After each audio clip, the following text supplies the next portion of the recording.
Competition Tuesday. I send all of my rap folks like they my tadpole. Yes, indeed. We got that Competition Tuesday. Yes, indeed. It's a lot of going on. Oh, man. Whew. Whew. Boy, this Competition Tuesday gonna be interesting. We got the OC. What's up, O? OC's in the building, man. Like, share, subscribe. Don't forget to turn on your bell notifications icon. Yes, indeed. Let's go. Don't slip, because it's a lot of slipping going on. It's a lot of lies, too. We're going to get into that. These boys out here lying. Whoo! Oh, man. But we going to tell the truth in here. Yes, we are. Man, let me set up this stuff. We can see everybody comments. Let's go.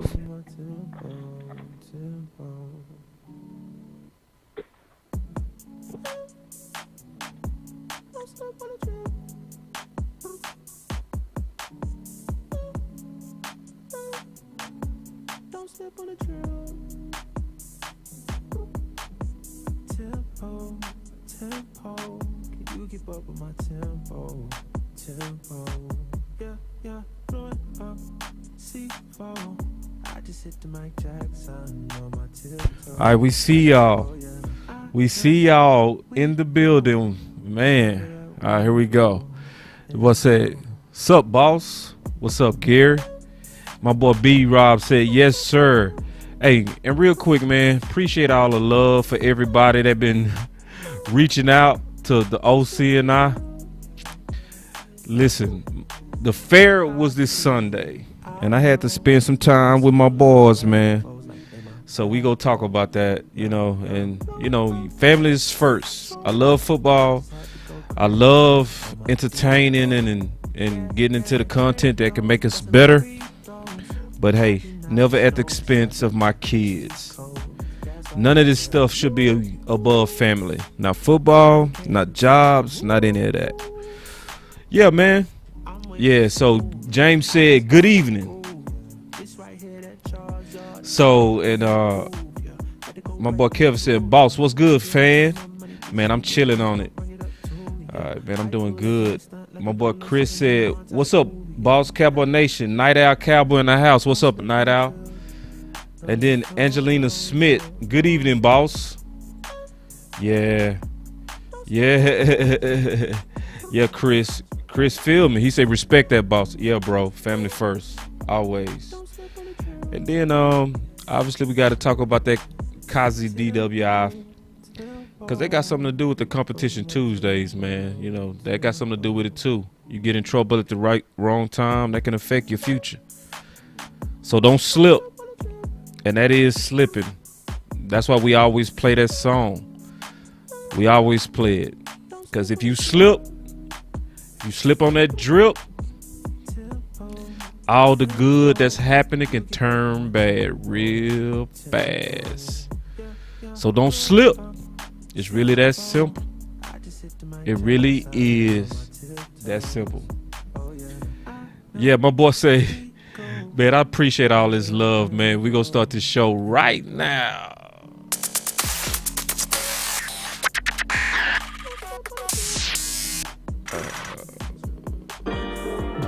Don't forget to like, share, and subscribe, and turn on your bell notifications icons for the latest and greatest in Cowboy sports and news. Boss Cowboy Sports in the building. Twitter, YouTube, Instagram, Facebook. Let's get into it. Man! Say, man, these boys are showing us love, man. Listen, I only been gone maybe a week, and these boys is showing love like we've been gone a whole month. I love that, though, man. I really spent literally only 3 days with my son. These boys like, boss, you okay? I love it. Hey, man. I love it, man. Say, because we keep it real on this show, bro. Hold on. Somebody say, sing the song, boss. Oh, my Lord. Man, you don't want that song, bruh. You want that song? You gonna make me break it out? Listen, I might break it out for you, man. My boy Shannon. Much love, bro. My boy Shannon been checking on me, man. I love y'all, man. I appreciate that, man. Hold on, see, y'all so greedy. the OC, these boys asking about the fight of word, bro. We taking 1 week off.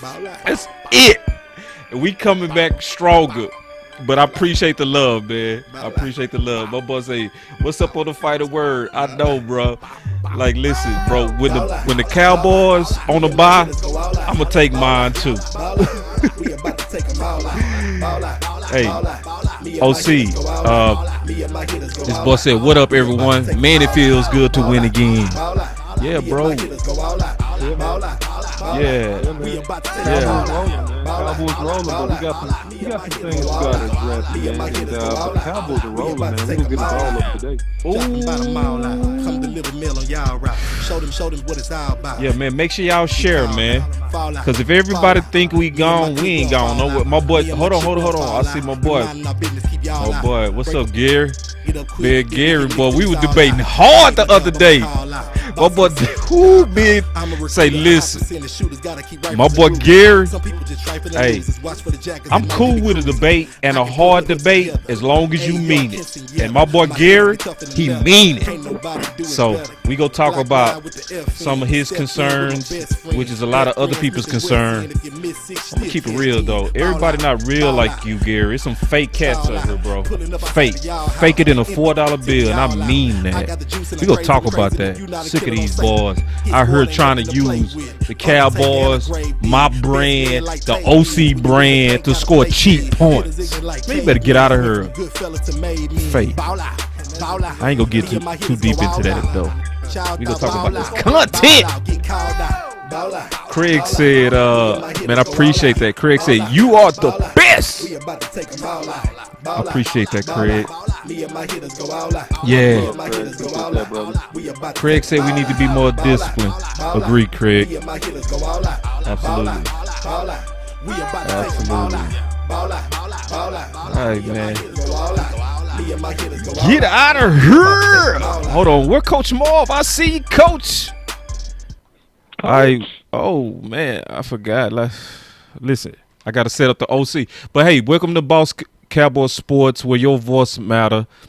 We got a lot to talk about with Competition Tuesday, because this is something that the OC came up with. That's something that we do to address the new level of competition with the Dallas Cowboys, because it really is interesting. And this gives us an opportunity to improve. Now, we would be able to take calls, but we can't because we had to call in the OC again.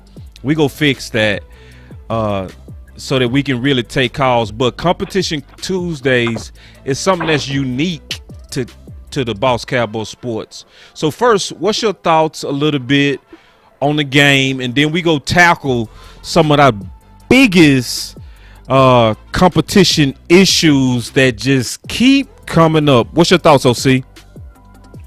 Yeah, so first of all, great road win for the Dallas Cowboys. And I said on the final word that this would be a close football game. And it is. And it was. So you're going up to Foxborough, man. You playing against one of the best all-time defensive scheme coaches. And I do mean that when I say Bill Belichick. So to get the W up there, it's fantastic. We were exposed. We got some chinks in the armor, Boss Cowboy, that we got to kind of talk about. Yeah. They pounded the football, man. They lined up in power formation, and in particular, they trapped our inside young defensive tackles. They trapped them, man. Caught those boys running the field, trapping them, wham blocking these boys, and springing some nice runs on us, man. So Dak Prescott was Dak Prescott, man. Top, I would say, 3 quarterbacks in the NFL, man. Is continue to prove he's elite. Ezekiel Elliott did his thing. And I mean, we came out with the W, man. But we made mistakes in the game. But that's what happens when you play in hostile, tough environments. So I think that this game is a precursor for like getting you ready and letting you know, hey man, what do you got to tighten up on when you play high stakes football games in December and in January, giving you a precursor to tighten up and work on some of the things right now so you're ready later in the year, man. So that's my initial takeaway. Yeah, I mean, everybody's saying the same thing, so I'm not going to even kind of rehash it, but it's true. The major thing that's, alien to the Dallas Cowboys is discipline. And it says a lot because it shows that we're good. We're so good that we can beat a good team with an undisciplined game. But it also says some stuff we have to correct. So that's my takeaway from it. But in terms of Competition Tuesdays, OC, the person that keep coming up the most from my dialogue, on Twitter, on Facebook, on YouTube, everybody keep talking about center as the weak link. So we talk about the heavy stuff, and we go get into the heavy stuff because everybody talking about Liel versus Steele. We go get into that. But before we do, it's a lot of people where this competition is real important. I wanted to get your thoughts, OC, then I'm going to give you my thoughts, and then we go kind of try to work this out on what's best competition-wise going forward between Tyler and McGovern. What's your thoughts? Yeah, man, I think that Connor McGovern is a natural guard. He's a natural guard. He's a road grader, man. He's a guy that lines up and that plays his best when he's going forward and trying to drop block people off the football. He has left some things to be desired going side to side, although I think he is improving by watching his play. I think that Badiaz is the more agile of the two. I also think that, Badiaz is a guy that has the IQ and has the command to make the signals and calls along that offensive line, which is so critical when you're trying to keep Dak Prescott upright, and as you get deeper in the season and you get more complex blitzing schemes that's trying to attack your quarterback. I think that Tyler has some things that he has to work on in terms of sometimes he gets out of position with his hands and with his feet, and it causes him to get beat and bull rushed and things like that. I don't think he's playing completely horrible. I think he's playing mediocre, and he's bad in spots. I think that he's a guy, man, that with some more strength, and he had injury, and I think that he's still affected by the lower leg injury, I believe, where he doesn't have the strength he needs. I think that, unless he becomes egregiously horrible, which he has not been, by the way, that you stick with him for now, and you let him play this thing out. And I think, I said this a couple of weeks ago, boss, that he'll be a much better player coming back next year, having a really full off season to train his body and do the things that he needs to do, man. That's what I see. Okay. Let me push back just a little bit. Come on. Just a little bit. I'm playing devil's advocate because do we have time to wait? Yeah, we got time to wait because of the fact that it's not an egregious situation to where he is losing games with his play, right? That's why you got time, right? Okay, so I'm gonna give you my thoughts on it, OC. So, cause you think it's the lower leg injury, it's something because Tyler was balling last year as a rookie, and usually you get a year two bump. We didn't see that year two bump. We didn't see it. We saw a regression, and so it is something going on. And so it's one of those things to where he was showing too much upside last year to then just fall off a cliff. So it is something going on that none of us really have the answer to. But I'm not quite ready to give up because of how he played last year and the lessons in which I learned about myself. I did a video, OC. And in that video, I discussed some lessons that I learned. One of them was patience. Because I talked about how I was impatient with Dalton Schultz. And I was upset at how bad he was playing year 1 and year 2. I was ready to get rid of him. So I think this is a time for me to be just a little bit patient. But, and I want to get your thoughts on this, OC, on this competition. You have to give McGovern a chance now. Whether it's practice, whether it's snaps at a game. Like, I don't know how long we wait, because this might be our year. And we can't wait till the offseason, OC. I want to get your thoughts on that.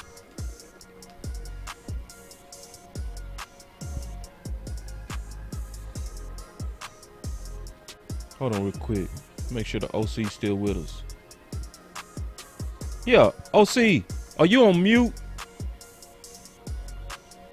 Make sure you're not on mute, man. Because I can't hear you at all.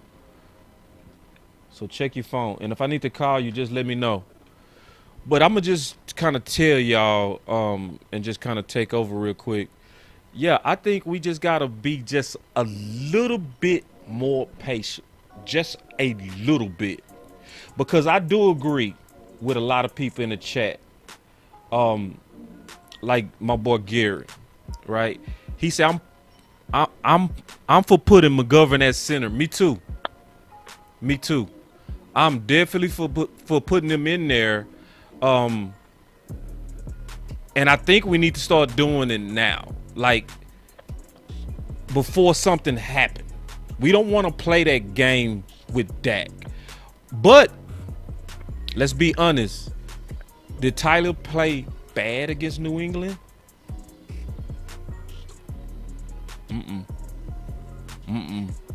So it was almost kind of like what we did with Anthony Brown. When Anthony Brown started playing better, a lot of us just took a small pause like, well, let's see if it continues. Because his upside was, OC, you back? Okay. I don't know what's going on with the OC. OC having all kind of technical issues today. Let me just try to call him again. Don't give me a second. I'm going to try to get him back in the show. Hold on real quick. Y'all give me 1 second, man. My boy Law always say we flying the plane while it's in the air. Yeah, somebody OC, man. I swear. Woo. OC. I don't know what happened to your phone, bro, but it went out. But you back now. All right. Yeah, I just heard it clicking. I didn't know if you were running the segment or what, but yeah, I'm back, man. Cool. Yeah, okay. So basically, I was saying my opinion, and I want to get your thoughts on it, was, do we have time to wait? You know, because this might be a magic year. The last time we saw a magic year was 2016. Do we have a whole season to give Tyler? Straight up. Well, based upon the record of the Cowboys, I think that Tyler got a little time. His play hasn't been that egregiously bad, right? And here's the thing that is really tough, man, for a Cowboy offensive lineman, right? This whole franchise has been built on greats along that line. You know, Larry Allen and Eric Williams and Nate Newton and Stepnoski. You know, I mean, you had some really just Hall of Fame level guys. And so when you get on that line, man, and you play next or near a Tyron Smith and near a Zach Martin and a Leal Collins when he's healthy, man, you're playing with pretty much three Pro Bowl guys, man. And so if you're the young guy on that line, man, and you're not basically manhandling people, then you appear to be the weak link. And I will submit to the court that he is not playing bad enough to be benched, but he's not playing at a Pro Bowl level where you want him to dominate. And he's kind of in that tweener spot. So I don't think that he's putting the team in danger of failing with his performance at this point. All right. Now we getting ready to have a sharp pivot because I'm looking at the comments and there's some real conversation going on about linebacker. Mm-hmm. Keystone, he said, yeah, and middle linebacker is a problem. I said LVE will be exposed after Jalen. Yeah. Well, I think LVE was exposed before then, man. I mean, here's the deal. LVE hadn't played great really the whole year, to be honest. What standout games has he really had, right? And I'm not trying to be, I'm not against LVE. I'm just looking at what he's done in terms of production, right? And it was really exposed versus a power run game, right? You see LVE in the hole, him in the back, and he's missing. You see LVE chasing, and he's not getting there, right? He's a step too slow, not getting there, right? You see him not taking on lead blocks and getting blown out of holes. You see all the things. This was the perfect storm. And why did Bill Belichick do this? Let's think about this. Why did Bill Belichick run that scheme? When he ran ISO plays all game long and straight power trap plays at Ray Lewis? Absolutely not. Because Ray Lewis is too good for you to do that. Ray Lewis will be in the backfield blowing that up. You may have got one or two off, but you're not going to do it all game. So the game plan itself shows the weaknesses and what we need to develop on our team. And that's a young defensive line and run stopping inside linebacker. Yeah, what about, and then Neil didn't look all that either. And see, No. I remember OC. I remember like it was yesterday. Boss, you okay? We gonna be okay. We didn't need Jalen. Yeah, I still think that. I sure did. Clap back. Yeah, because here's the thing. Here's the thing. This is the same conundrum of what happened in the first week, right? When we talked about Vita Vea and Sue. Well, you ain't gonna see them dudes every week, man. Those are like one-offs. You see dudes like that once, maybe twice a year, man. And so here's the thing. We lost that game. We saw coaches in drive blocking strong run attacks, right, that could pound the ball down your throat, that had the personnel where they could do it, right? And we won this game, Boss Cowboy. Yeah, we need to be improved there. Yeah, we young there now. Yeah, we need to get better there. Yeah, but I still think by the time it really counts, we gonna be okay because they got baptism by fire. So I still think it's gonna be okay because guess what? The good news is we ain't gotta play the Patriots and Bill Belichick every week. We ain't seeing no coach like that for a little bit, man. So I think we'll be okay. And most teams don't run the ball like that, too. No, man. They was running down your neck. They was attacking. It was man on man. It was really just beautiful to see. You know, it was just hold man on, man. Hold on, OC. Hold on. What? See, if Coach Marv was on, he would say, I already know what the OG Coach Marv would say. He would say, once teams see that you're soft and can't stop the run, all of them are going to change how they attack you. Yeah, and I think that Coach Marv is absolutely right. But, you know, Jimmy's and Joe's, X's and O's, right? You can have a scheme to run at me, but you got to have a personnel that can do it. And I'm saying that New England has the personnel that can do it, man. And every team is not gonna have the personnel to run inside, power lead block effectively, and get people off their spot and run that ball down your throat. So you can try, but you gotta have the personnel to do it. And I don't see a team coming up on our schedule, right? That scares me. That has the personnel to really run the ball down your throat. Besides Minnesota. Ooh, and look at this comment, because Craig, he said, let's see what happens against the Vikings with Cook. Yeah, and historically, that's true. Historically, that outside zone has given the Cowboys defense fits. That outside zone with Cook, him running front side in that cutback game, oh yeah, historically that has given us fits.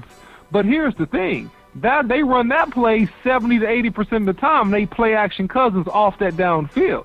The thing is, it's not that you go stop it. It's can you neutralize it and stop Cook from having big, long, explosive plays. He's going to get yards running that play, guys. I'm going to just keep it real with y'all. They going to make some plays, but can you keep him from breaking for 50 and 60-yard runs? Are you good enough to corral him?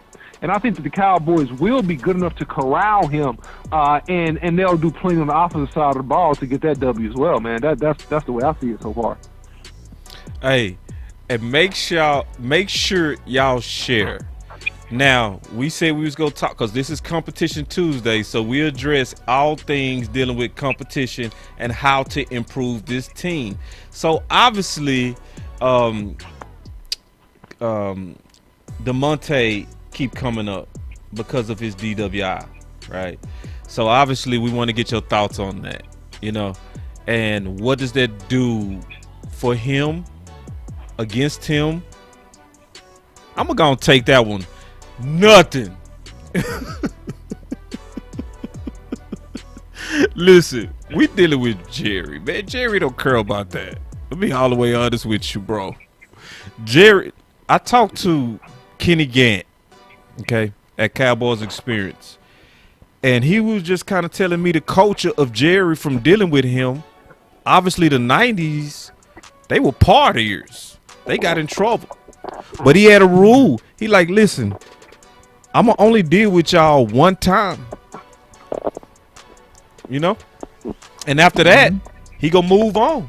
Like, if this happened twice, he gone.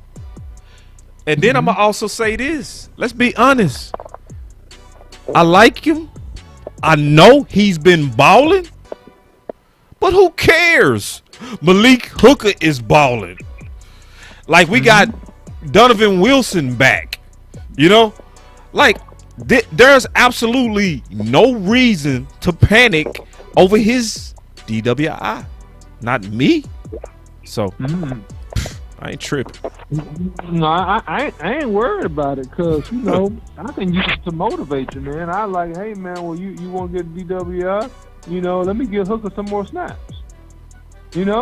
I don't care if you want to trip out, man. We got plenty of depth in that secondary. That boys that want to make plays and have already shown they can make plays, right?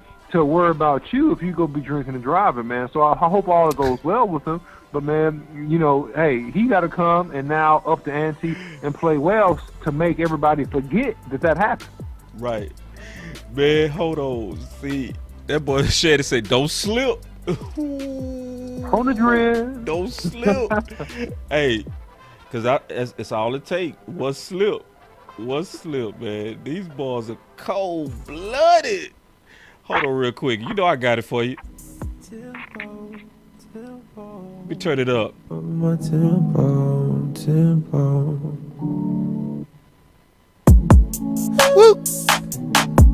Don't slip on the drill.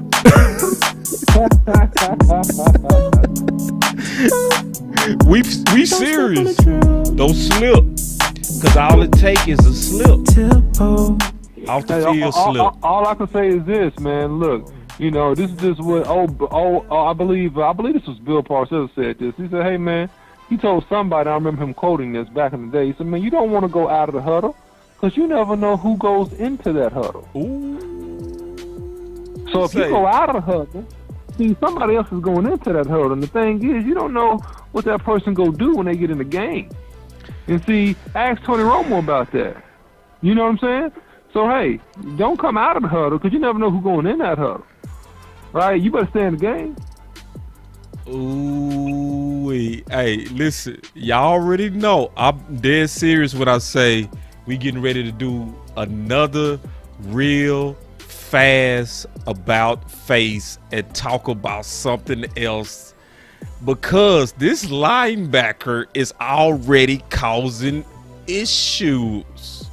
Now, I remember when Jalen, was let go, and I'm not even, I kind of understand why they did it too. I get it. Mm-hmm. But I'm not blind to the consequences of it. I said specifically this was going to happen. I say it was going to put pressure to have to play Parsons at linebacker. That's exactly what's happening. So because I'm going to play something and we going to talk about this, OC. We going to talk about this like some men. Because this is Competition Tuesday, man. And we always dead serious when it comes to competition. And I promise you, we attack our problems from angles that I guarantee most don't. All right?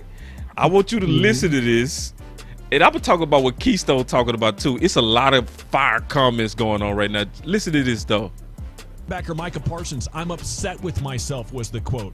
I want to play better, make better plays, more impactful plays throughout the game. Some days you're going to be on, some days you're not.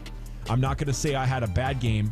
There are just some things I want to fix. He had 5 tackles and nothing else on the stat sheet. How bad was it? Yeah, I didn't really notice him. And that's different for Micah Parsons. But that's also part of the reason that I want to see him rush the passer more, and that's different for Micah Parsons. But that's also part of the reason. How bad was it? Yeah, I didn't really notice him, and that's different for Micah Parsons. But that's also part of the reason that I want to see him rush the passer more and more and more and more. Because I think sometimes when you're in a scenario where like your job is to cover a wheel route from a running back out of the backfield, and he gets to catch the ball, and I couldn't tell what he was upset with, whether it was the defensive call or a teammate or himself. I think he was upset with the call. Okay. Yeah. But either way, he has a skill set that others don't. I can find people who can cover a running back.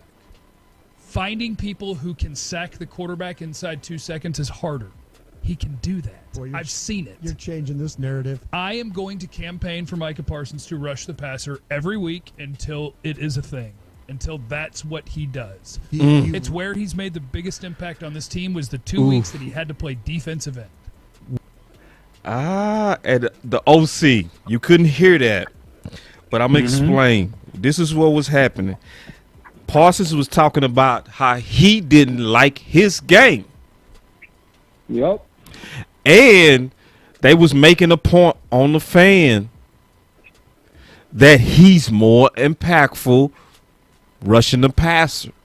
Now, I'm not of the opinion that he can get after quarterback from just a pass rush position. I'm not of that opinion. Right. But I am of the opinion that he is used best. He's used best when he's getting after the quarterback. Yeah. And so it's some problems going on right now in linebacker that we wasn't hearing about before. So now that Jalen is gone and we got nobody to whoop, now we got to really look at how the other guys are playing. Well, LVE's supposed to be your true middle linebacker.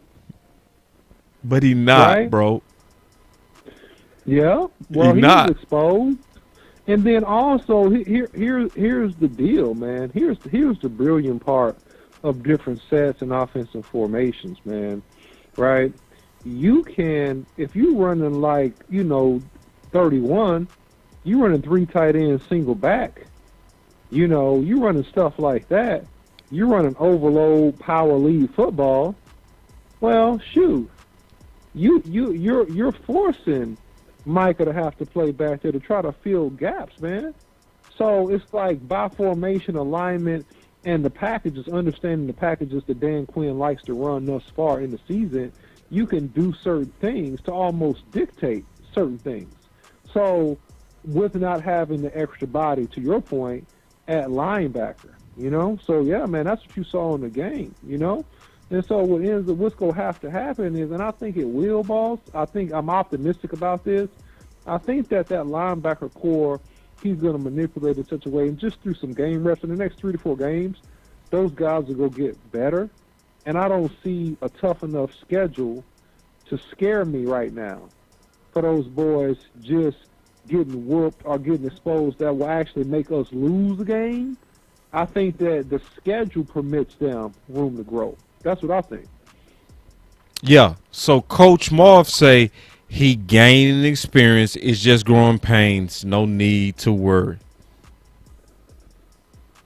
Yeah, agreed. 100%. They need and I said this too, right? I said they're gonna be fine, but also I'm gonna give you the B part of what I said. If you didn't call Boss Cowboy, I said it's gonna take them 3 to 4 games as a unit. They're gonna need about 3 to 4 games. Cox, he getting better, he learning, he getting that contact, right? Like, it's going to take them 3 or 4 games, man, to pull themselves together before they just look pretty good, pretty solid. But, again, the schedule permits, bro. We ain't got time for Bay rolling to here. We ain't got to play Arizona right now, right? We ain't got to play Cleveland right now. We ain't got to play, you see what I'm saying? So the schedule permits the opportunity to grow and still win games. Okay. Now, my boy Vondell Jackson, he came with a real question that's off the top turnbuckle. He said, I hear people talking about sign Cam. What y'all think about that? You want to go first or you want me to go? You go for it. Yeah, man. I think that Cam is a nice insurance policy, man. The Cowboys not gonna do it because it's gonna cause too much fanfare, and they don't want a locker room or culture disruption. Like, they don't want Cam to be so strong, have a big personality, and it to cause clashes or issues. So they're not gonna do it. But he would be a good backup insurance policy for a number of teams. Cowboys included, man. Cowboys included. So will they do it? No. Would it be a good backup insurance policy versus something happening to Dak or something like that? Yes. Can he play better than Dak or on Dak's level? No, he's not. I think he's past his prime in terms of his starting years of being a quarterback in the league, man. I think he's a backup. And I think eventually somebody will sign him. Man, boy, every time we talk about Cam, you get disrespectful, OC, every time. He's a great man in his prime. I just see him on the backside of his prime, boss. I call it like I see it. Man, oh my God, you so disrespectful. So, you do know that Cam was in the MVP conversation last year in the first 8 games. You do know that, right? Yep. Okay. What happened the last 8, boss? COVID. Okay. He got COVID and had symptoms. You had it. How did you feel? I like hot garbage. Okay, so he had it during the season and came right off of it and wasn't himself. So you willing to tell me, OC, and you serious, that a man that was in the MVP conversation in the first 8 games is a backup? Yes, man, because we went through this before, boss, and we went through this offline, so now we're going to do it on air. What teams will he have a legitimate chance to start and come in and start? It's only a handful of teams that is going to take him. No, because of they asking for Dallas, not the league. I said he will be a good backup. That's my answer. Will the Cowboys do it? No, because they don't want to risk his personality and any type of disruption to the culture and what they're doing. They like it. They like where they are right now as an organization and team. They like it nice and steady. I said he would be a good backup. Is he gonna come in and compete with Dak? Is he better than Dak? No. At his prime, he wasn't a better QB than Dak. In his prime, he wasn't a better QB. No, he's not. See, let me just tell you my opinion. All right. Go ahead. Talk to me. My opinion is whenever you can upgrade, you upgrade. The question is he a better backup than Cooper Rush? Yes. Okay. And if you can get him for a deal, do it. Now, he not coming to Dallas. He don't want to come to Dallas. Cam is good enough to go to a place to where he can play. He should be talking to Seattle right now. You know what I mean? He should be talking to teams to where he can get on the field and shut up the doubters again. Because they was saying last year before that 8 games, he's done. He'll never get it. And then he all of a sudden in the MVP conversation. Right. So it's one of those things. He not coming to Dallas, but since Vundell asks, I want to address that. If he wanted to come to Dallas and was cheap, sign him up because it improves the roster. So, and I'm going to say it like this, and I'm just keeping it 100. What if Dak had this calf injury the week of Minnesota? You roll with Cooper Rush. Whoa. Okay, of course, but I'm saying if you had the option of Cam. But you said something key, all right? You said something key that's gonna make this whole thing not ever happen, even if he wants to come to Dallas or if he considered Dallas. You said if he was cheap. Yeah. No, hold on. He could be cheap. Don't do that, OC. No. Listen. Let me complete the thought. You know the culture of the organization. It's a reason why Cooper Rush is the backup, and it's not because they just believe in him. They think he's the best quarterback in the NFL, right? We know that, right? We know that being Dallas Cowboys fans and podcasters, it's because he's extremely cheap. he's 80%, 90% off. You know, discount in terms of cap, in terms of salary, what you got to pay him. Right, Cam has a league minimum with his tenure, and it's a premium for his services. He's a good backup, man. You're gonna have to at least probably pay the dude $5 to $7 million. Man, you not watching the market, OC. You not watching the market. See, you saying? Did you see what Jameis Winston went for? I know what he went for. Okay, so. Like, at this point of the season, them boys get picked up for peanuts, bro. The trade deadline is right around the corner. Sometimes you got to make a decision. If I want to be in the league, sometimes you just got to get a job. Yeah, that's true. That's a good point. All right.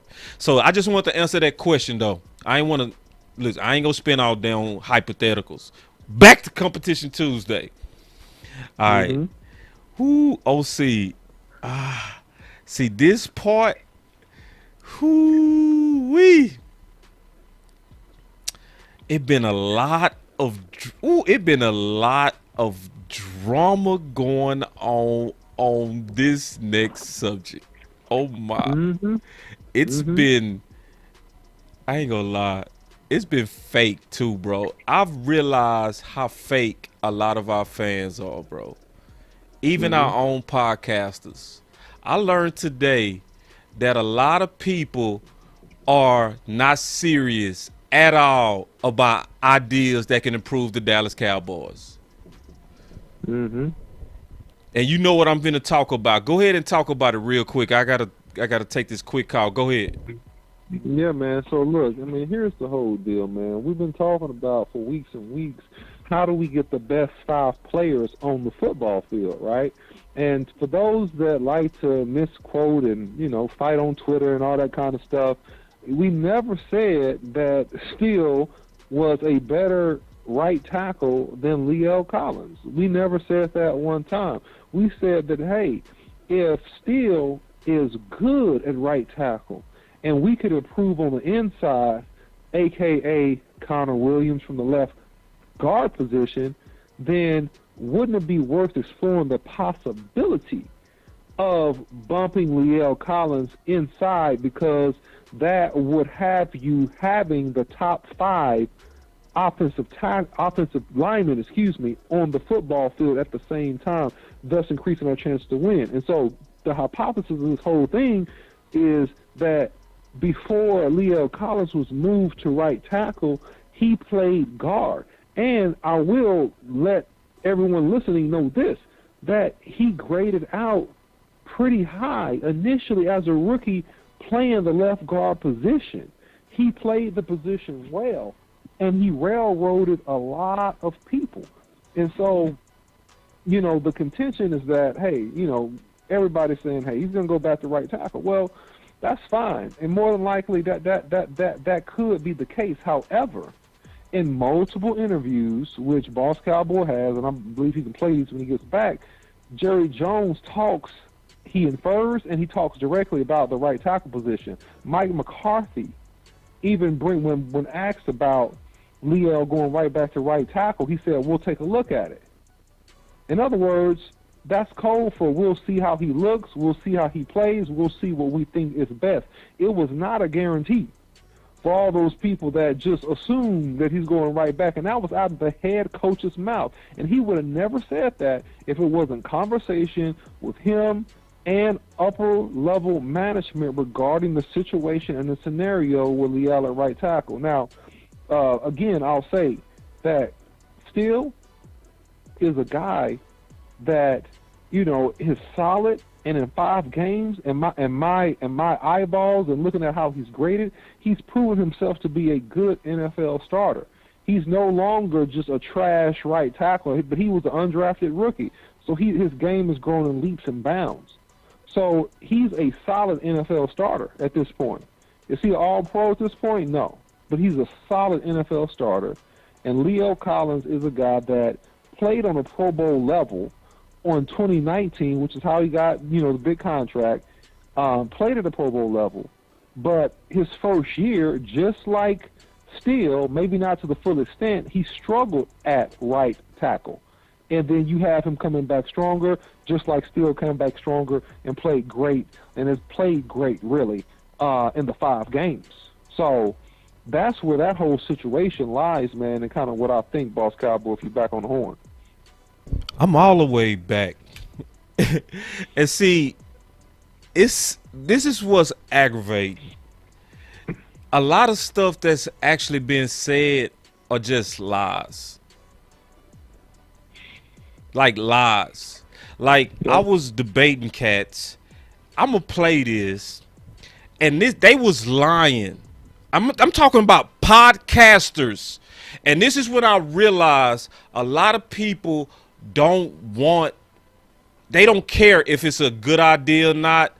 They're not interested if this can help the Cowboys. With a lot of people, it's just about their brand, and they trying to make me and you look bad. That's all it's about. It has nothing to do, and I figured it out when I saw them lying today. I mean, lies. Like, literally said, I'm sitting here and they literally said that they was praising. They said they was praising today Jerry and Mike McCarthy. They said they was saying he was okay at right tackle. So I'm going to play it. I'm going to play the whole clip, and I want y'all to tell me if this sounds like they're praising Lee L for right tackle. I'm going to just play it. We go talk about it. Y'all give me 1 second. Here it is. Mentally, all of it. Yeah, Lyle's been here. I mean, he looks good. His workout. Talk to Lyle Collins. Where is he at? Physically, mentally, all of it. Yeah, Lyle's been here. I mean, he looks good. His workouts and so forth. So we're excited to get him back in the full mix after the bye week. But is it an obvious no-brainer? He's the right tackle as well as after the. So Mike Fisher just asked Mike McCarthy one question. Is it obvious that he's going to be the right tackle when he returns? What'd he say, Boss Cowboy? What'd he say? him back in, I'm playing in a full mix after the bye week. But Is it an obvious no-brainer? He's the right tackle as well as Terrence Steele has played. and that's really the timing of the bye week. These are the kind of conversations we'll have. We got full slate of South Scott projects that we're going to do tomorrow. We're going to do cross the hall preparation for when the players come back. I think I've talked about cross the hall here in the past. It's something that's really served the players very well. So we'll have a personnel meeting probably tomorrow. So he said we're going to have a personnel meeting tomorrow.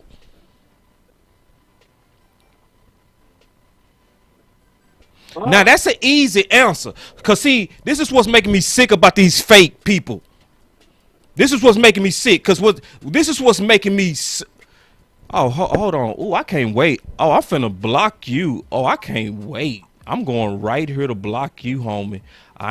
You ain't gonna come on my stuff and just troll. No, this ain't West Coast. Who I think it is, Boss Cowboy. Nah, I'm finna block this dude. I know. I'm finna remove. You're gone. Won't see you again, homie. Yep. All right, there it is. All right, so this is the deal. All right, yeah, boys, go come in here with that old silly mess. Yeah, so anyway, this is the deal. And this is what's making me sick. Because people trying to act real fraudulent as if this idea has no real legs. So we watching Mike McCarthy get asked a direct question. Oh, is it a shoo-in that he go play right tackle? Now, if you go Twitter, if you go to Facebook and you watch me debate, if you go to YouTube, if you go to all of them places, oh no, it's not gonna happen, boss. It's not gonna happen. You and the OC. But we just watched the head coach get asked a direct question, OC. And he said we're having a personnel meeting tomorrow, which is today. Meaning we gonna figure it out and we gonna see what's best for the team. That is also not saying that they think that Steele is better than Liel. No. That is not saying it. But what we're saying clearly on this channel that other people go lie to you about is that there is some definite smoke.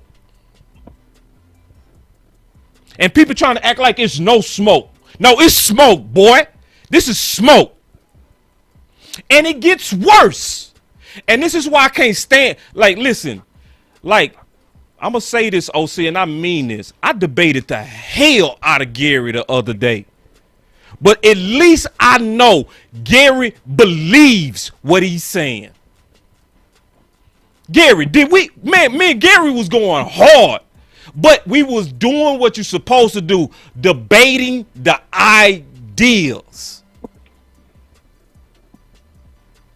Yep. So I'm gonna play a little bit more. We'll have those types of conversations. As you probably know, Collins played guard when he first came. Hey, and then Mike Fisher snuck that last part in there. He said, you are aware that Liel played guard. But see, OC, they try to act like we crazy. It's okay that you disagree. But all this old fraud stuff y'all doing, acting like we crazy? No, we ain't crazy. You just fake. Because what they trying to do, OC, they trying to make us. When I was talking to Everson Walls, this is exactly what made me and Everson Walls click. You know what he said? He said people would try to make you disbelieve your own eyes. So me and the OC always talked about the play of Liel and left guard. Look at this. Hold on real quick.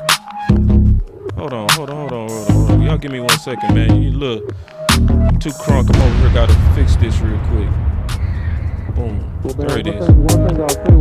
No. Hold on, OC. No. It's music. Go ahead. So, I was debating my boy Gary. My boy Gary on YouTube when I showed this. And this is Liel pulling. killed Bobby Wagner. Then turned around and killed Earl Thomas. Killed him, demolished him, right? My boy Gary hit me up. He say, now boss, show him do that at left tackle. You know what the answer was? There was no highlights of him doing It's that. no highlights like that at him at left tackle. Right tackle, right tackle. Yeah, my fault. Right tackle. You know what I'm saying? It's no highlights like that. So listen, because see, some people debating this, and they really don't agree. I'm cool with that. But for those who trying to use Boss Cowboy Sports to get cheap ass points, it ain't gonna happen, son. It ain't gonna never happen with me. Cause see, if I'm gonna ever talk about this, I'm gonna talk about this from a serious conversation. I'm not playing. This is something that I really believes makes us better. This is not a joke. And everybody that's pretending like this is a joke, you fake. Because how did Mike McCarthy, Mike Fisher, all of these people are talking about him at guard potentially, but because Boss and the OC said it 5 weeks ago, y'all want to hate. That's what it is. Let's call it what it is, OC. What's your thoughts, bro? Man, you know, what they say, haters gonna hate. You know, and so they would champion if they had the courage and the intestinal fortitude, and I'm being nice about saying intestinal fortitude, to actually have real ideals and foresight and come up with what they see is going to be best for the team to win an organization. But, you know, at the end of the day, man, you know, some of it is just, you know, they didn't come up with the ideal first type situation, or they don't believe it because they just didn't think about it, man. They don't have the foresight. And so that's why you follow and you watch Boss Cowboy Sports, man. Like, share, subscribe. Don't forget to turn on your bell notification icons for the latest and the greatest in Cowboy Sports news and content. So, you know, it makes perfect sense if you want your best five on the field. And if you put Leal at left guard, it definitely helps who we talked about earlier, Batty Ass, because now he's playing between two legitimate Pro Bowl guards, right? Right. And so you insulate him a lot, and you know you talk about you got time. Well, you eliminate that problem now, right? Because you got so much power playing next to him. So, and it makes the inside run game better, and it makes pass pro better, and it makes the screen game better, and it makes the pulling game better. It does so many things to make it better, and still has improved over like a couple week period in terms of his pulling and movement. By the way, I want to give him credit for that as well, man. In addition to his consistent and really good play. So, at the end of the day, man, it is what it is, man. We know what it is. So. Yeah, we know what it is. Now, I'm not saying every podcaster is coming like that either, because some of them just really don't agree. That's cool.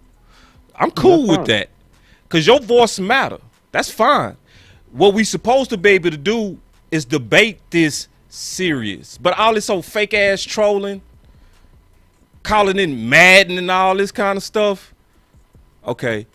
Like, now, some of my own podcast brothers are real close to getting blocked because it's fake, and I see through it. I see through the smoke and mirrors. It's envy. You don't like how we move because we stand on our nuts and we say we'll believe, and y'all play to the crowd. Now, some people just don't believe the idea. I'm cool with that. Like, I got this dude right here, the Reaper. He say Collins isn't a guard. Stop it. Just saying Steele is better than McGovern, and that's wrong.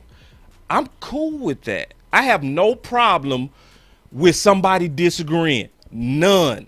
You know what I'm saying? And I don't even have a problem with his passion. He says, stop it. I'm cool, because we supposed to be able to talk about this and debate this out. You know what I mean? Like, because Mr. Reaper, this is where I got to tell you, sir, that no, you are wrong. And I'm going to do a whole video on this because it's a lot of misconceptions on Liel. So my boy Star Breezy hit me up with this, OC, and we're going to talk a bit about this a little bit. Most people think we're insulting Lee L by saying Steele should start at right tackle. That is, listen, that's a compliment to the skill set of Lee L, because most people cannot play both. He was drafted as an All-American guard and tackle. He was one of the few draft prospects with a first-round grade that was quoted could play tackle and guard. And my boy Star Breezy said we might have to educate some fans on the Collins idea today. I'm already ahead of the game on this. Not everyone knows he was an All-American at left guard and tackle. And I'm like, Star, you right. That's why we gotta talk. Let's not troll each other. Let's reason this out, because all of us have the same motives to win 6. And sometimes the way to get there is to debate it out, fight ideas out, but respectfully. You know what I mean? And I'm being honest. It's disrespectful as hell for people to come at me and you, OC, with all the experience we got playing this game, researching this game, Division I. I mean, years of film study, and they got the nerve to say Madden. Well, it's just here's the thing, man, and I'm not being disrespectful to nobody, man, when I say this, but I'm just gonna call it the way it is. Some people who postures authority are nothing more than fans with a mic, and so when you're a fan with a mic, and you may have your channel or your platform or whatever the case may be, and you don't really understand what you're looking at, then it just makes you in error, right? When you talk to people that actually do know what they're talking about, and I'm giving you grace when I say that, because the worst thing is that you just playing to the crowd and you're not giving real ideals. That's what's actually happening, bro. Yeah, that's what's happening. People are playing to the crowd on this. You're right. And the thing about the Collins, like you gotta do your background, right? Collins mauled people playing at LSU, right? At left tackle, and he played a little bit of guard his freshman year. But when he came into the NFL, okay, let's just do it this way. I'll do this and I'll say, because I can go on and on and on. Okay, he had the highest grade out of any lineman as a rookie in the second preseason game across the league. That was his rookie year playing left guard. And so when he got into the regular season, he graded out amongst the top 12 guards in the league from his play as a rookie at left guard as a rook. So he was playing the position very well as a rookie with a lot of power. And had he stayed there, he no doubtably projected to be a perennial All-Pro. No doubt. See, and go ahead. And he has the flexibility and the athleticism and quickness to be moved from left guard to right tackle, and with a year of development, play at a Pro Bowl level at right tackle. Because in 2019, he rated his grade. He graded out. It was only 3 other tackles in the NFL that had higher grades than him on an average weekly basis. Yeah. And that's when he got the big contract. And see, listen, like I say, I'm cool with debates, bro. I'm cool with the Reaper. Like, I'm so cool with him saying, stop it, because he passionate. I'm cool with that. You know, but see, all this is how I know it was fake as hell with some of these people. Because some people will raise up and say, why would you even consider moving Connor Williams when we averaging 5 yards with Zeke? And I showed the diagram that most of the production was coming off running off Steele.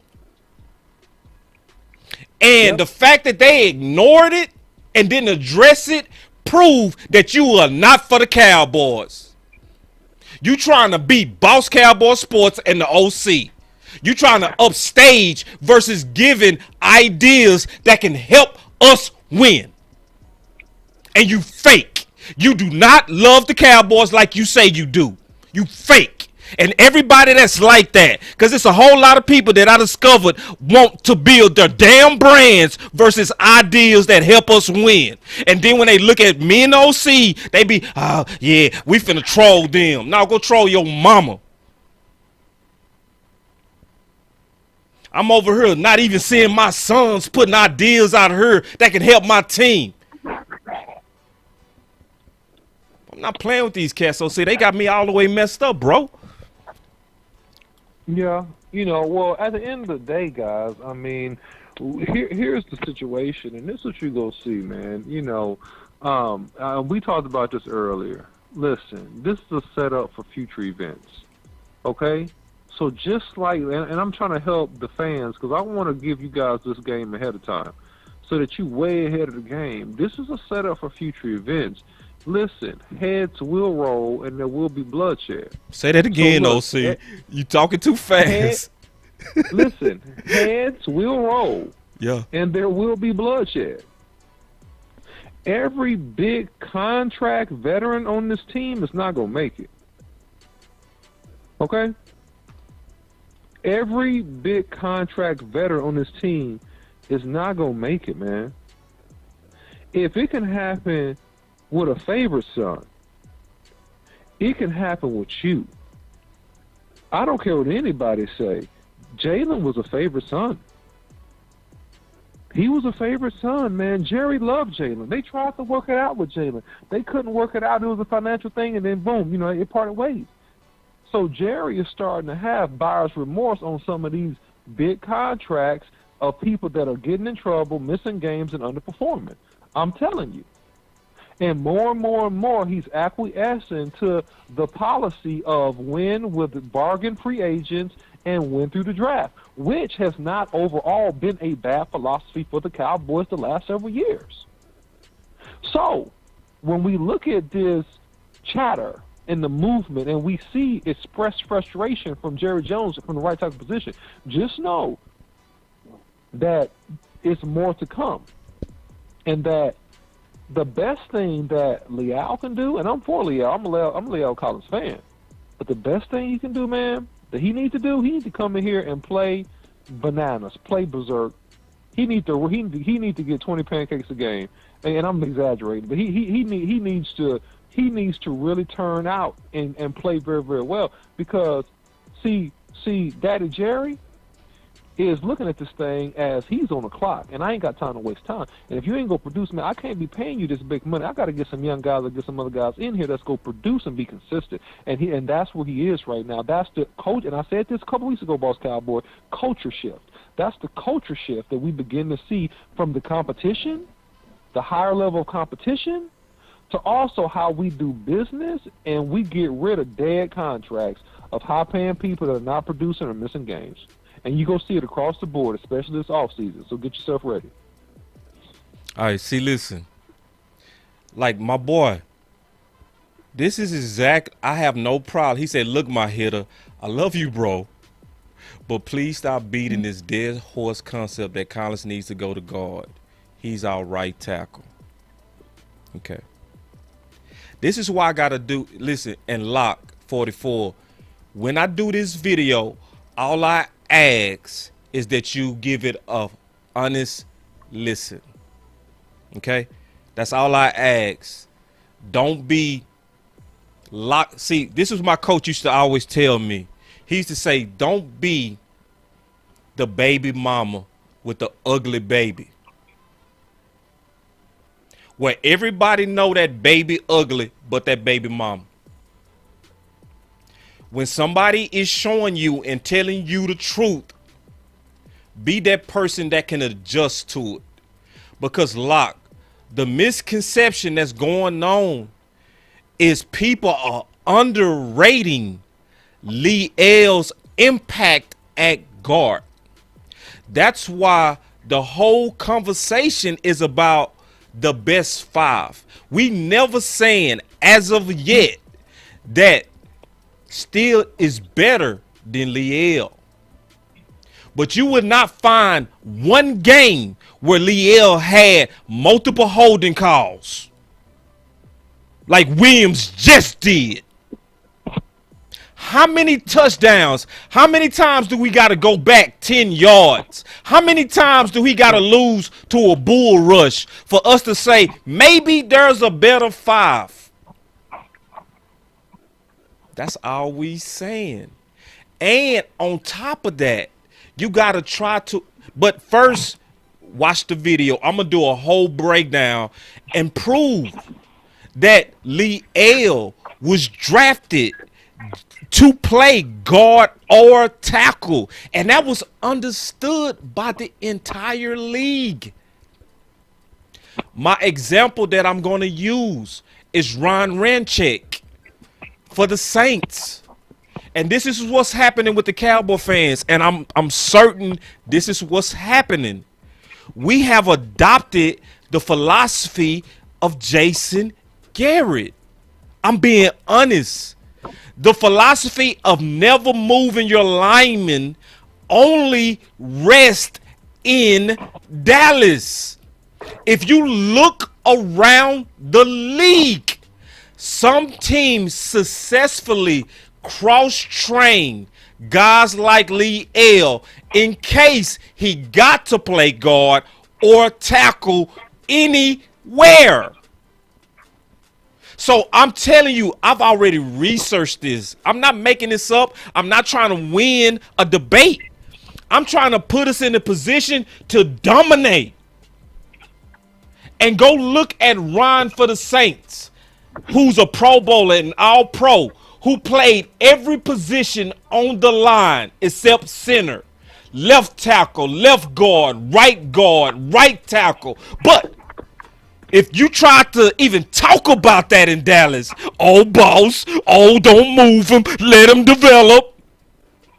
Oh, we forgot Bill Parcells had his linemen playing multiple positions.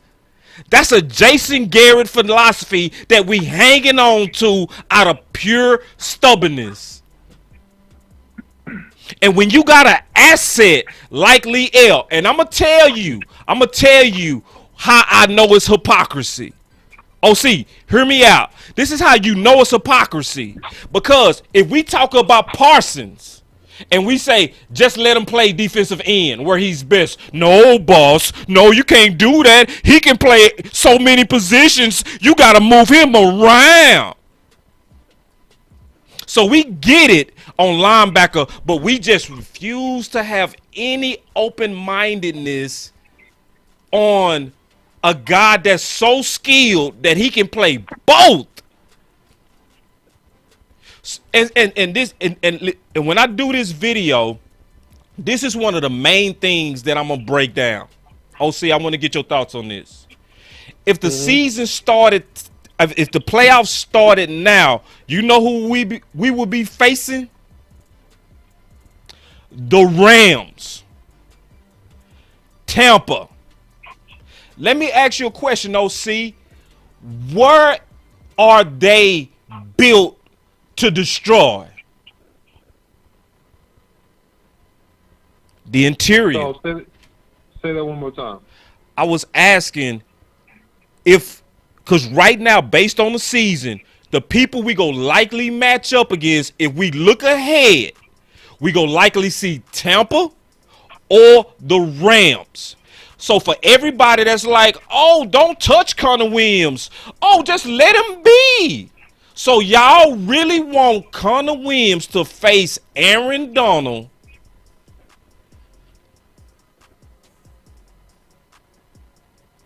No. and Sue and Vita Vale again? No. No. No. And that's No. why That's you not should what take we the. want. Go ahead, OC. No, that's not what we want, man. We want to match force with force, right? It's a different ball game, even if we have Zach Martin playing, right? Because he's the Hall of Fame guy, you know. And it's definitely and I'm not, like I said, I'm on the line. I'm on the side, and this is what people do, Boss Cowboy. I figured out people get in their feelings so much they can't think. So they think that we are trying to mess up the line and demote Leo Collins and all this stuff. I don't care about that. I care about winning. My son, my baby boy, man, he plays football, man. He plays out of his natural position, right? And I know what position he will be absolutely the best in, right? But he don't even play in that position on the team because the team needs him in another position in order for us to win and be the most effective we can be versus our opponents. And we've done so far this season. We're going to the playoffs. We lost one game, right? But he's playing two different positions that's not really the ideal positions for him, I don't think. So this is what we're talking about, and this is what people don't understand. They don't understand the concept of team and the concept of you playing the position in that moment or in that season or in that game or in the series of games. That's going to be best for the team. And so that's what we're talking about potentially with Leal if you want to strengthen the left guard position. And we get some good questions. I like this question by Shannon. He said, boss, not trying to be this guy, but if we use Collins based on the matchup, so if we're playing a team like Tampa, we kick Collins inside. All right. So this is I'm gonna also punt this to you. But this is where I'm critical of Dallas. This is why I look around the league. Not just how Dallas is doing stuff, right? Mm-hmm. See, the Saints could do it. You know why? They cross-train to do it. We don't. True. And listen, I'm just being honest. Like, yes, it would probably be a transition for Leal to become natural again at left guard because we don't cross-train it. So when we having this discussion, I'm giving you the pros and cons of the idea.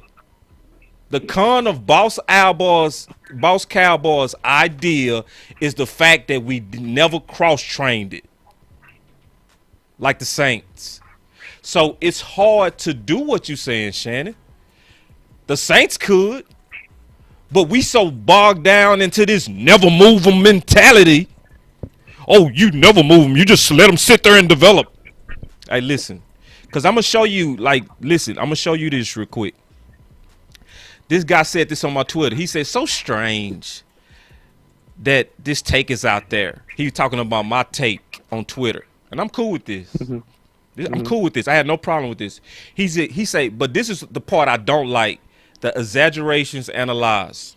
Okay, he said, do people not realize how good Leal was at right tackle in 2019? Or that both corners are good guards and clearly top 5? What? Top 5? Or that Steele that's a lot. Is a liability in pass pro? See, there are some narratives going around that's just false. Because this is what people are saying. They're saying, Steele is a liability on pass pro. But see, this is the thing. You talking to Boss Cowboy. You talking to the OC. That type of surface thinking work on other people. No, we think through this stuff. Let me ask you a question. What was we doing game 1? Throwing. What did we do after game 1? We ran the damn ball. So all this liability in pass pro happened when? When? Show me this film, please. Because the way that we beat the Chargers was running the ball. Oh, so y'all forgot that Steele did Bosa so bad that he had to actually check out of the game. Oh, we forgot that. And we just make up stuff. Like, I'm cool with debating, but I ain't cool with lying to debate. You ain't got a lot of kick it, homie. You can tell the truth. You can tell the truth. Still, I mean, Connor Williams, top 5. Okay, so let me kill that question right now, man. I'm sorry, no offense to whoever said the comment, right? This is the thing, man. People say stuff and you don't do your background and you don't know the other guards to play in the NFL. You know what I'm saying? Yeah. So I'm just gonna do this just real quick, man. If you talk about the top guards in the league, and it would be, and this is pretty good in terms of particular order. I would say number 1A, probably Quentin Nelson, right? That dude that plays up in Indianapolis, man. He's a monster, and he's been a monster since day one. Zach Martin, those are interchangeable. Those are your 1 or your 2. Joe Thuney that plays for the Chiefs. Joe Batinio. Brandon Chef that plays for the Washington football team. Al Marper, Shaq Mason, Brandon Brooks that plays for the Eagles, Wyatt Teller, Roger Saffold, who used to play tackle for the Rams, but now plays guard for the Tennessee Titans, all-world left guard, man.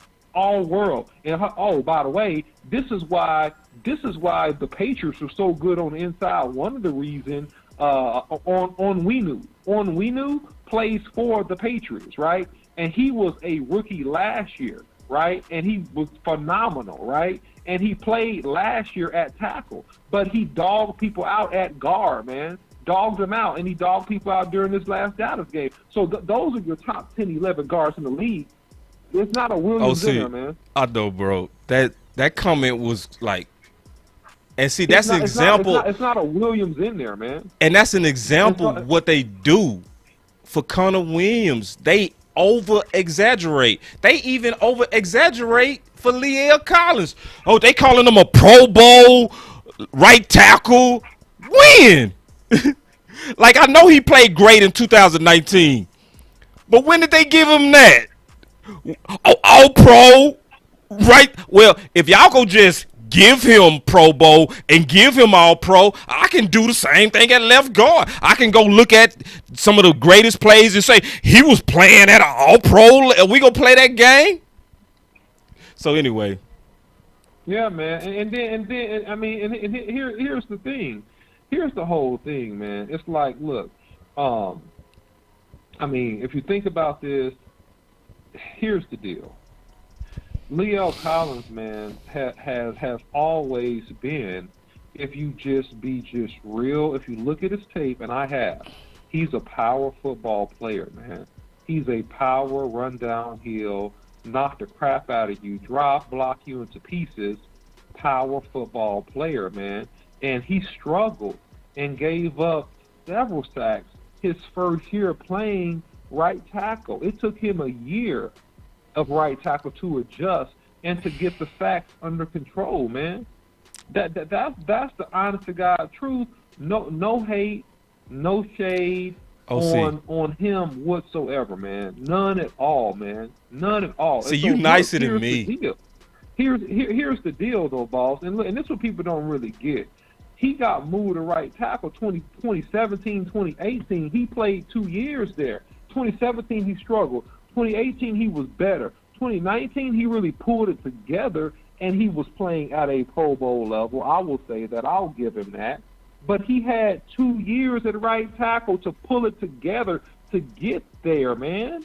His third year playing right tackle is when you saw the best out of Leal. He didn't play last year, and he's missed most of this year.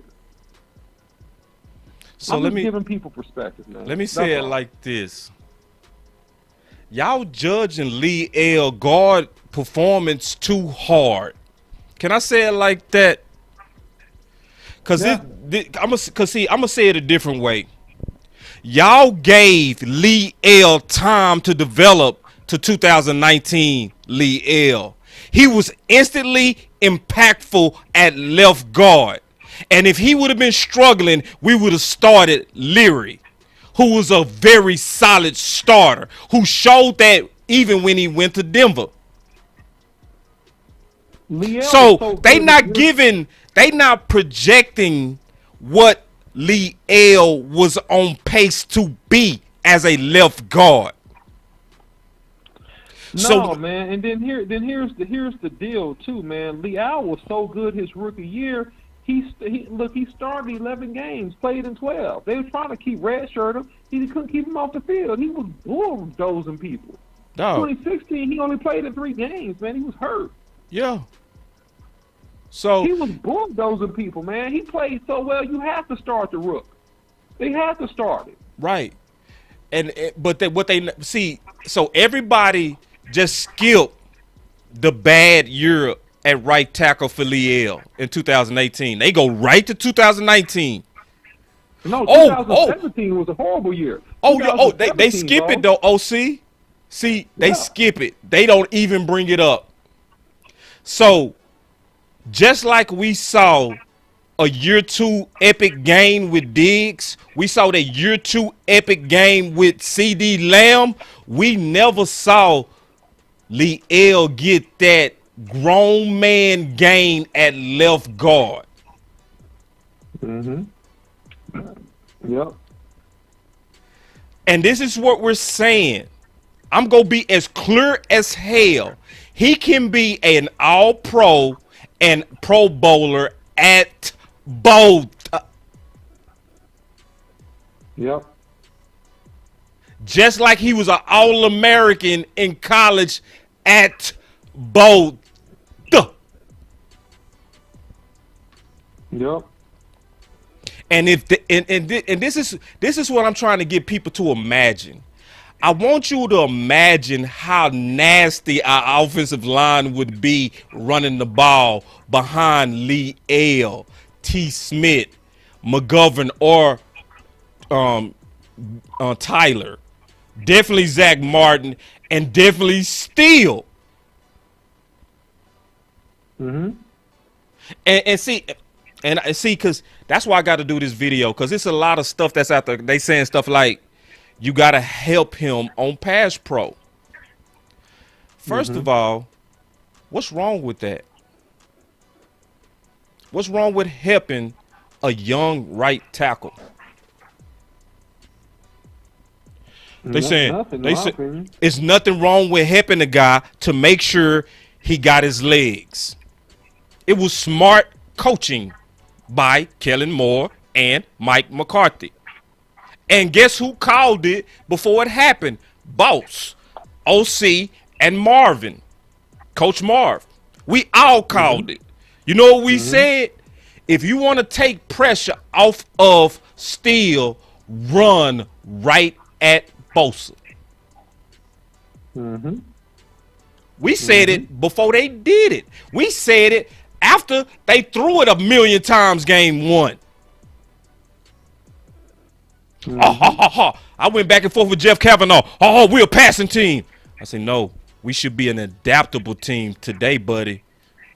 Today, you got a young right tackle. Run at them. Did it work, OC? Yeah. Did it work the game after that? Yeah. Did it work the game after that? Yeah. Did it work the game after that? Yeah. Running the football with the young right tackle is the formula as he's gaining his legs. Let me ask you a question, OC, because you played tackle. You was a 4-year starter. You played in the pros. Let me ask you a question. Was Steele on an island versus New England? Because according to people, he needed help. No, he had a lot of one-on-ones, man. A lot of one-on-ones. So, and he won. He won most of them. So, OC, I'm finna play this. I'm finna play something. They not ready, bro. I'm finna play. See, when you come to Boss Cowboy Sports, we gonna have a real discussion about this. This is not something we plan with. We believe this. These are ideas that we really feel strongly improves us. And it's nothing wrong with helping first, but let me play this. Watch this. One more name that absolutely deserves to be talked about and get his credit this morning. Have you talked about Terrence Steele? No. Go back, look at the first in the winning drive. The first down pass down the right side. I don't remember who caught it, but it was a big play. It put them into New England territory. And watch what Terrence Steele did to Matthew Judon. Matthew Judon. Judon, and Judon's just a beast. He's their best. Now, he wasn't yesterday. The number 8 was their best player yesterday at 13 tackles, and then got hurt, and that hurt them when he went out. But Judon is certainly their best pass rusher, and he takes his angle. He's on his way. Steele locks up on him, rides him high of the pocket. Dak runs up through that opening, moves to his right, gets closer to the line, throws the ball. Steele finishes the play by taking Judon almost between the numbers and burying him in the ground. It's unbelievable. You got Mike McCarthy tonight? So that was Brad Sham talking about how Steele destroyed New England's best player. But they think we playing, OC. They think we playing. They over here talking about, like, listen, I'm cool with the pass pro, but I'm going to tell y'all, it's nothing wrong, because this is, they are overrate. They are majoring on minor. Like, the things that y'all have about Steele, I'm going to be honest, makes no sense. It's nothing. Okay, this is what y'all saying. To shade Zeke over to help Steele is hurting us. To have a tight end every now and then chip, even though we got 3 other super cold receivers. Oh, our offense won't be number 1 because we just chipped with a tight end. No, bro. No. When Steele is dogging Judon, New England's best player, for the game-winning drive, bro, it's something to take serious. It's something that but see, when I say the facts on that, like, it's nothing wrong with helping. Nothing. And none of y'all will be able to show me no clips where he's getting epic help. You won't. You won't be able to show me to where we're having a dominant offensive 13, 12, and Zeke having to go help Steele. You lying. You lying. You exaggerating because you want to have the baby that's ugly. Well, look, I like, again, I'm not saying that, I'm not saying Steele is God's gift to man, but I'm going to ask a question. Okay? Mm-hmm. How many sacks did Steele give up during these starts this year?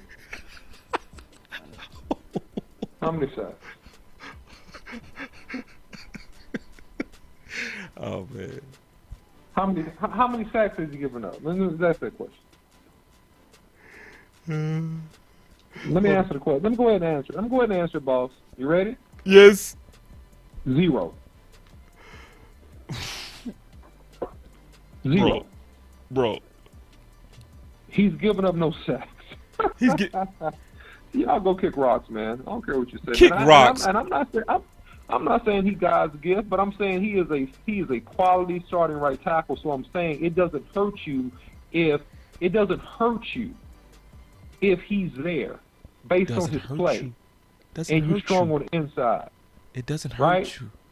It doesn't hurt you. Is he probably gonna happen starting off? Maybe not. But the point is that the ideal is worth merit, worth consideration, and that it's not gonna hurt you. It's not gonna hurt you based on his play. Can you get better than 0? No. Can you get better than 0 sacks? No. Hey, listen. Coach Marv gonna come in here, bro. Coach Marv say Tyron Smith has given more pressures than Steele in the last 5 games. And it's a variety of factors. Oh, yeah. A variety. It's a variety of factors. Running the ball helped. But still, they was running the ball. And still, in passing situations, the guy that they acting like is a bum has given up less pressures. I have not seen Steele get destroyed on a bull rush. I have not seen Steele as a major holding magnet like Williams. I have not. So look. Let me say this. You know, remember that old Anita Baker song, "A beginning to end, 365 days of the year, same old loving." Yeah. Remember that song? Hey, look. Terrence Steele played 365 snaps this year, 0 sacks. 365, 0 sacks. I hope y'all ready for when I do that video, because I'm going to do a video just on this subject. I'm go debunk all of these fabrications, bro.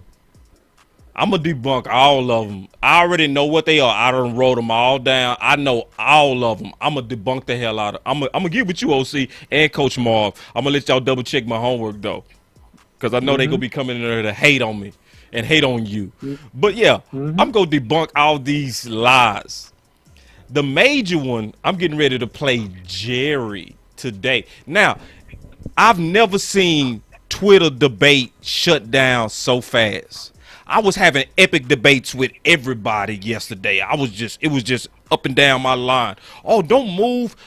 No, this is a dumb idea. Don't you ever think about Leal Collins playing guard? You know, Leal is a Super Pro Bowl All-American, All-Pro.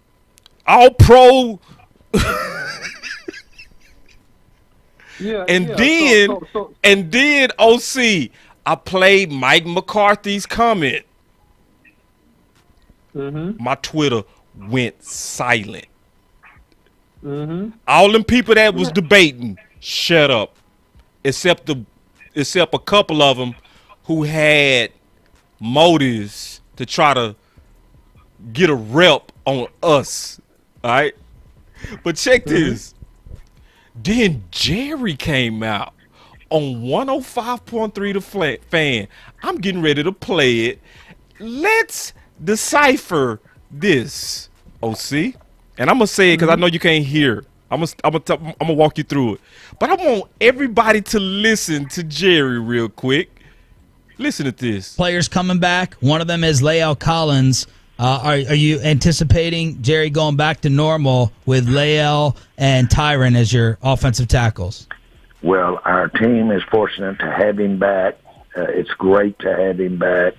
I know it has been a real challenge for him not being on that football field in many, many ways. But he is an outstanding football player and recognized as that all over the NFL. And, boy, anytime you can help your especially offensive line after you got to use it. On the other hand, you couldn't have drawn up somebody that took advantage and just. Jerry said you couldn't have drawn up somebody that took advantage like Terrence Steele. Hold on, let's continue. I'm gonna address that comment too, BJ. I'm gonna address it. That Brian brought us. I'm gonna address that. Before your eyes get better and better on each practice than Steele. Yeah. So we've got a great situation there, and in my view, of course, you'll have Lyle come in here, and that's the way that we do it normally. Is the incumbent does have his position. So he said normally the incumbent gets his position back. That's what he said normally. Okay. Now, that's not a golden rule. That's not a golden rule at all. And but I would see before we're through having them both out there quite a bit. He said before we're through, I can see having them both out there. OC, how the hell do you have both of them out there if the idea of Leal playing left guard is stupid? Well, you're not moving Steele to guard. No. So deductive reasoning would have to say that it would be Collins. Right. Right? And Right. so, no offense, and I think that Leal is a really good tackle. I'm not hating on him. I'm not saying nothing bad about him, right? I'm not saying nothing like no shade on what I'm about to say, okay? But if you look at the top tackles in the NFL, it's at least 16 guys that I will rate above Leal. So I don't want people to drink the Kool-Aid without measuring, Boss Cowboy. You see what I'm saying? Mhm. I want boys to clearly understand. Like, you got to understand the landscape of the league. And I'm gonna rattle off 10 tackles. I'll rattle them off just off the top of my head. No, don't do it, OC. Don't do it. I'm not. I'm gonna stop then. Okay. But you saying that as if you can't do better or you can't replace. But see, the issue is we are so blue drunk that we can't think. To think that you can't replace and get similar productivity from another player from Leal is dumb. It's not true. He's good, but he's not that elite. He's good. I'm not hating, but he's not Trent Williams elite. Okay? He's not Orlando Brown elite. He's not that elite where you just can't replace that. You can replace that. Anyway, I digress, Boss Cowboy. Go ahead. All right. So, I think it's a lot going on. And I said I was going to address BJ comment because he talked about Brian Broaddus called a contact in the building, and his contact said Leal is going to play right tackle. Okay? He said his contact told him no. Right? Right. Okay. Right. So this is amazing to me. Right? So when Mike McCarthy says we go talk about it today, right? We go have a personnel meeting about it because we gotta really go through what's the best, right? Then Jerry come out and say I can imagine Leal on the field with Steele at the same time. But we want to hold on to a media guy who made a phone call. You got the owner and the head coach. Yeah. Yeah, but you know what they say, Boss Cowboy, and maybe it's getting late for me, but I just say common sense ain't that common, man. Bro, and then here's the thing: you got the boss of bosses and the head coach of coaches, but we believe Brian Broaddus. Why would they even tell Brian? What they go do? Yeah, we gonna tell you, Brian. Knowing that you go tweet it out. Go yeah, right to the fan. Yeah, we go tell you our exact plans, our exact formation, our exact lineup, so you can go ahead and call the Minnesota Vikings and tell them why we make that public. Man, all right. Mike McCarthy, why we make that public? Oh my know, God! I don't get it, man.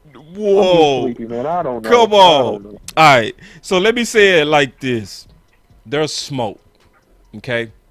And I'm gonna tell you what I think is going on. I think it's a part of what Quincy said. He said Jerry is sending a message to Leal because he was not happy with the suspension. This is a negotiation play by Snake Jerry. I think it's some stuff. I think it's a mix of what you're saying, Quincy. I think it's also Steele earned the right to be in the discussion. That's also it too, right?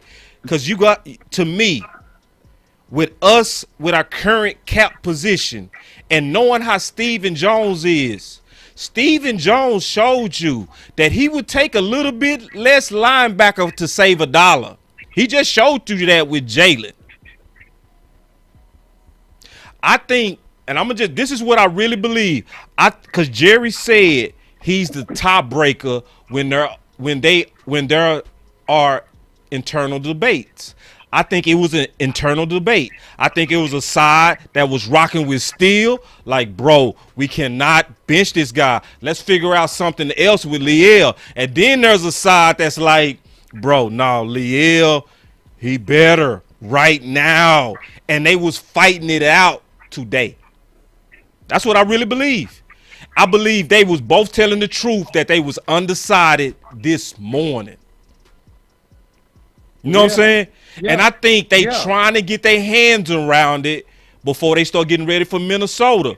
But to fake like the idea of him at left guard was a joke after all this evidence, you just hating on Boss Cowboy Sports and the OC because we was on this 5 weeks ago.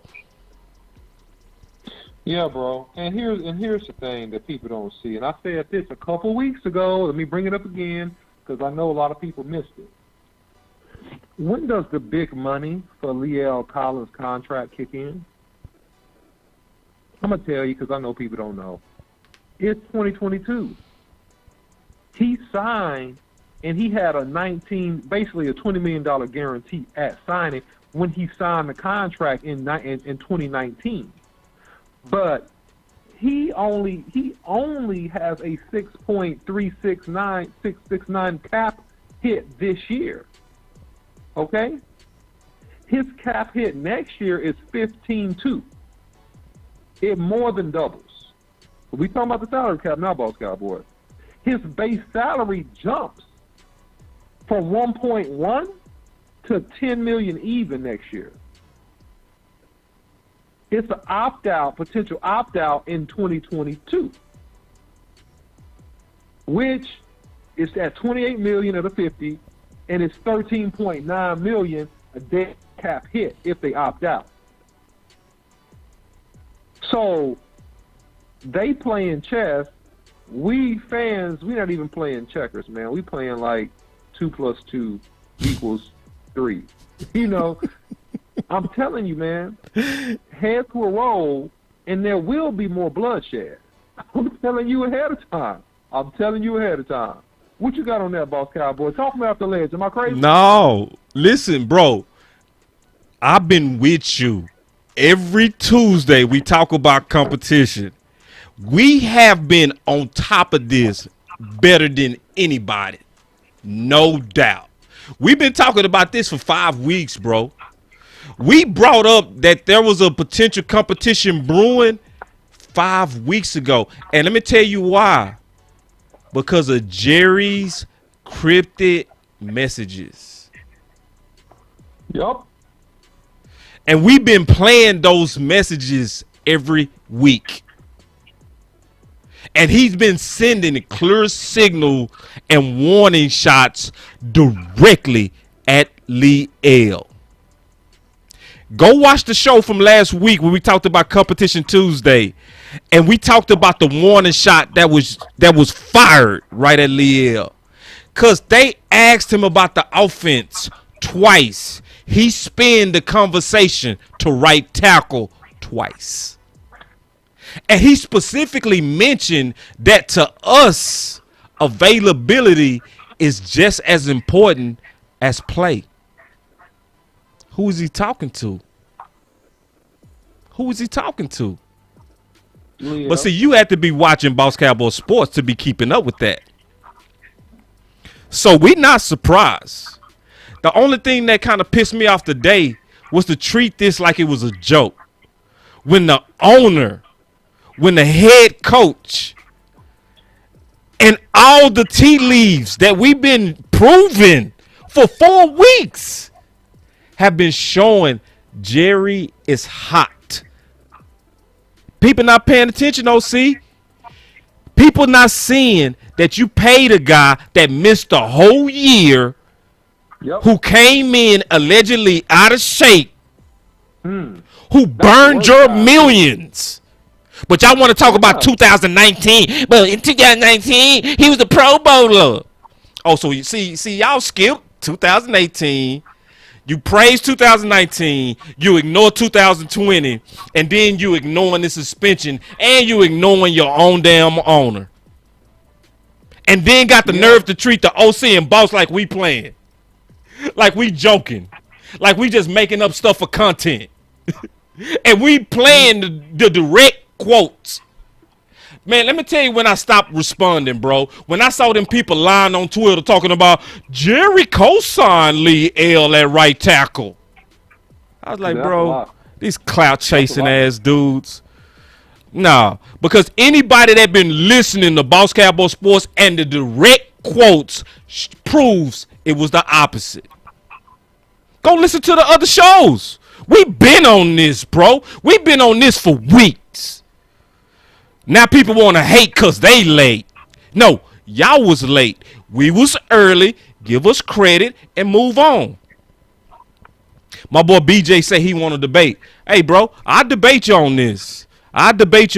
We'll set that up and we'll debate this. I surely will, because I believe this. And this is no joke to me. This is serious to me.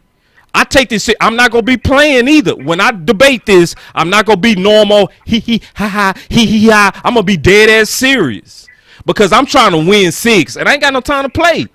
Now, and I don't believe BJ is going to debate with a insulting attitude. I don't believe that's going to happen. But I'm just saying, I'm dead serious on this. My boy say, I offered you last night. I'm here today. OC, you got time today, bro? Man, I ain't got time to mess with BJ today, but I'll get him tomorrow, though. We'll set this up tomorrow, and we go debate this all the way out. Okay? Now, at this point, everybody should see, if you kept up with all the content, that the idea itself is a real one.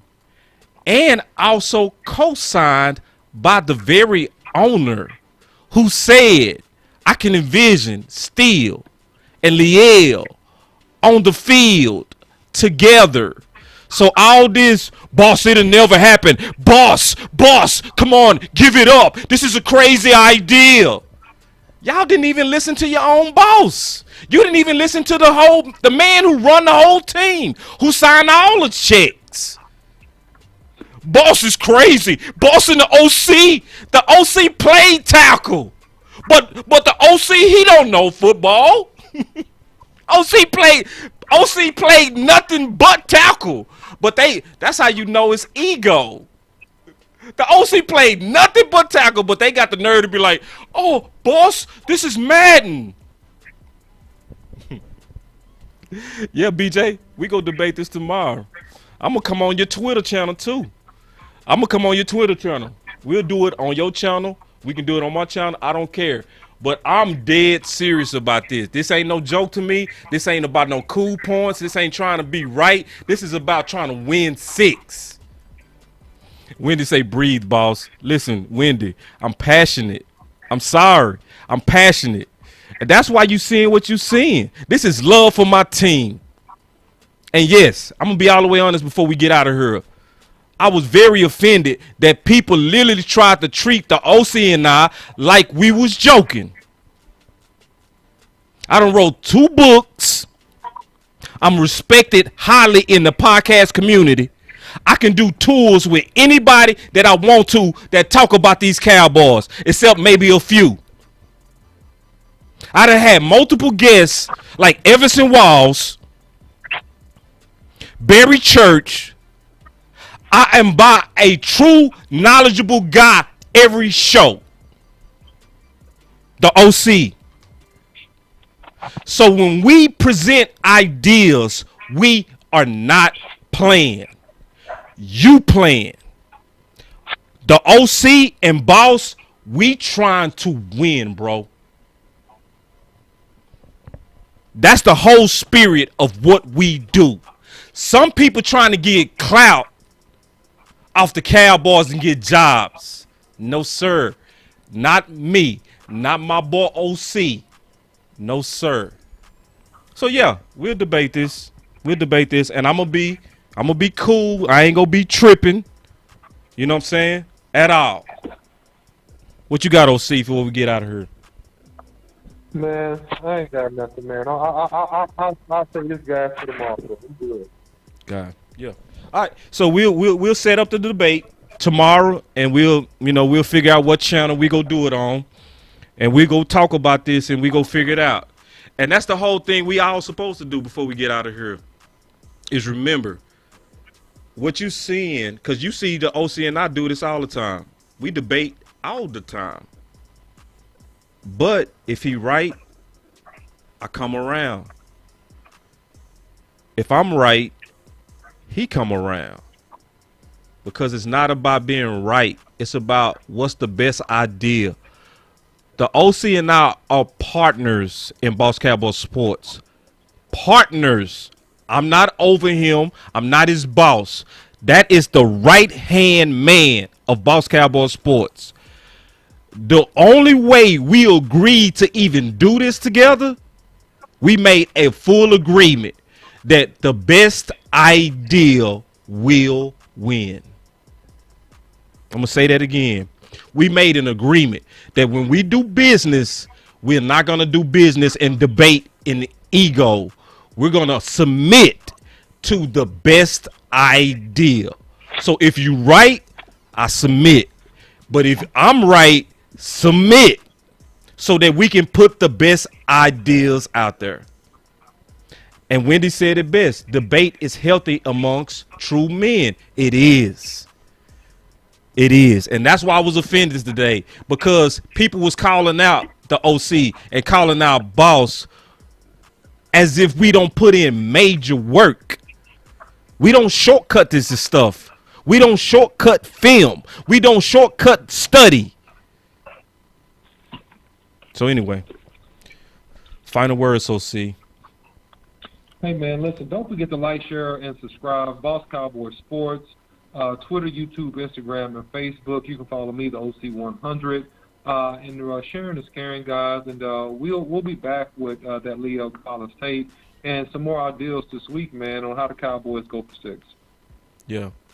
And I got some more film coming out, too, that people not going to really – they should look forward to.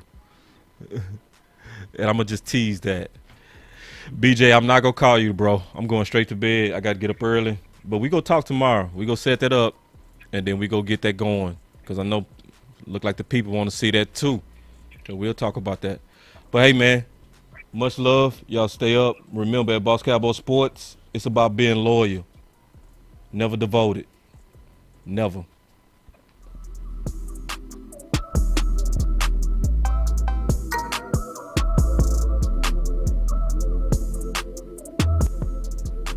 Boss Cowboy Sports, where your voice matters.